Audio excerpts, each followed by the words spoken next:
course, in the media guides, you have all the scores and the records and things in the history of the football program. And the thing that really got my attention is that this football program has been very, very successful in the past. They've won. There have been coaches here that have won big. I think Coach Merritt had, I believe, a couple of undefeated seasons. And that showed me that they knew how to win here. It also showed me they wanted to win here. And anytime you see a history of winning, then that means people know how to win. And I found that there were some people that were disappointed because they were not winning.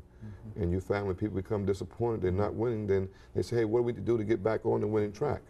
So the history of this program shows there have been some excellent football players here.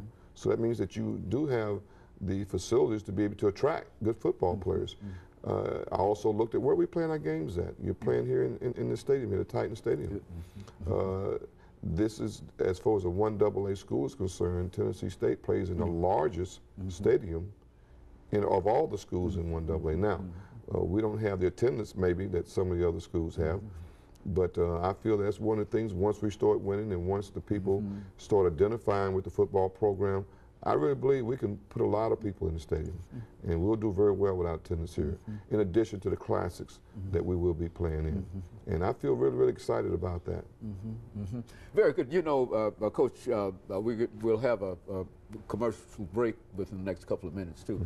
But you know, when you talk about your philosophy, and you think in terms of the student as an athlete, let's have you make a couple of statements on that before the end of this period, and then we'll have a third segment. Well, I think one thing in relation to that is that football or any sport, even though we're not in their lives 24 hours a day, 7 days a week, we're still held accountable for what they do as a coach.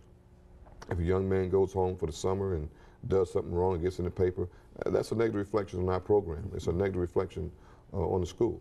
And I don't have a lot of rules for our players. And when I had my first meeting with them, what I told them, this is my rule. Number one is, don't do anything to embarrass yourself, to embarrass your family, to embarrass the university, or embarrass this football program. Those are my rules. And it sounds simple, but what it's basically saying is that, you know, act like a gentleman. The other thing is this, is that in the recruiting process, I think that you can eliminate a lot of your problems in recruiting. You know, you have to know about this young man, you have to know about his family, you have to know about his background. And if he's a young man that's, the character is not what you want, then you don't recruit him. Because now you don't have a lot of time to spend on trying to correct a lot of mistakes. If I have to, I will. Because once they get here, they're ours, and we'll do what we need to take. I really believe that success off the football field as a student, as a person, will equal success on the football field. I do believe they can go hand in hand. They should go hand in hand. And when you talk about the 4 goals I set for this football team, the first goal was for every young man that I recruit to graduate, and the ones that are here now, to graduate from Tennessee State University. And the last goal I set was for us to be national champions. So from the first goal of academics to the last goal of winning a national championship. Now in between, we want to be competitive, and we want to win a conference championship. But I really believe that the academic part of it, the character part of it, will carry over to the football field and would enable us to be successful. Very good. And of course, we have about 15 seconds before this commercial break. And this is exactly the kind of information that we've been looking for, because it's it tells what Tennessee State University will be like under your administration. Of course, we'll take this commercial break, and we'll be back following this short commercial break.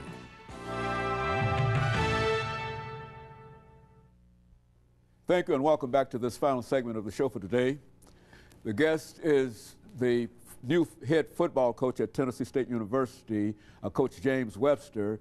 And of course, we're talking about Coach Webster, many things in reference to your experiences and your career. But let's give you an opportunity to continue. But let's start off by talking about the OVC conference and the ACC conference, because I think at one time you were part of the ACC conference. And let's see if you could, however you wish to deal with them as 2 entities here. Well, I think that one thing, first of all, that our players need to understand, one of our goals is to win the conference championship. And I know that we play, I believe it's 4 classics. I know the excitement is there and enthusiasm is there, and the players get excited, the fans get excited about it. But we also need to get excited about our conference games. That's the first thing I've learned, is that winning a conference championship is very, very important. Winning every game is very, very important. My experience has shown me that within conferences, the ACC or the SEC or whatever, you have teams that generally compete for the conference championship every year. You have teams that generally don't compete for the conference championship every year. I think that if you look at the comparisons that I have studied to the OVC and looking at the ACC, I would like to think that Tennessee State University could become the Florida State or the Miami of the OVC. Florida State and Miami, the Virginia Techs are the teams that have recently, of course, Miami and Virginia Tech just recently came into the ACC, but before they did, Florida State basically dominated the ACC. They were the team to beat every year.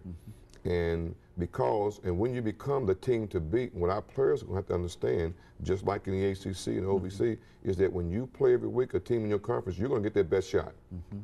And our players need to understand that. You can't afford to have an off week. And it's the same thing in every conference you go in. If you're the top dog in that conference, if you're the team that preseason everybody says is going to win, then it doesn't matter. You have to understand that even the team that's in last place, when they play you, you are going to get their best shot. They're going to play their best game of the year. You're their rival. You're the team that they got to beat, because they can lose 5 games and beat you because you're supposed to be top dog, and boy, we had a great season. So our players need to understand, first of all, we've got to win and become that top dog.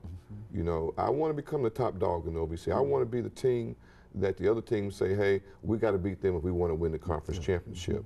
And I think that as far as the level of competition, you know, there are a lot of Division I players in the OVC. I've watched tape. You know, we've got some on our football team right here. And there's even though the conferences may say OVC or ACC, there's a high level of competition in both leagues. Very good. And of course, when you talk in terms of the ACC, you've had quite a bit of experience in that area. Why don't you talk about some of the things that you've been involved in and some of your own athletic exploits during your earlier career? Well, I played at University of North Carolina. When we came in as freshmen, I think our varsity was 0-10 or 2-8. When we left as seniors, we were ACC champions.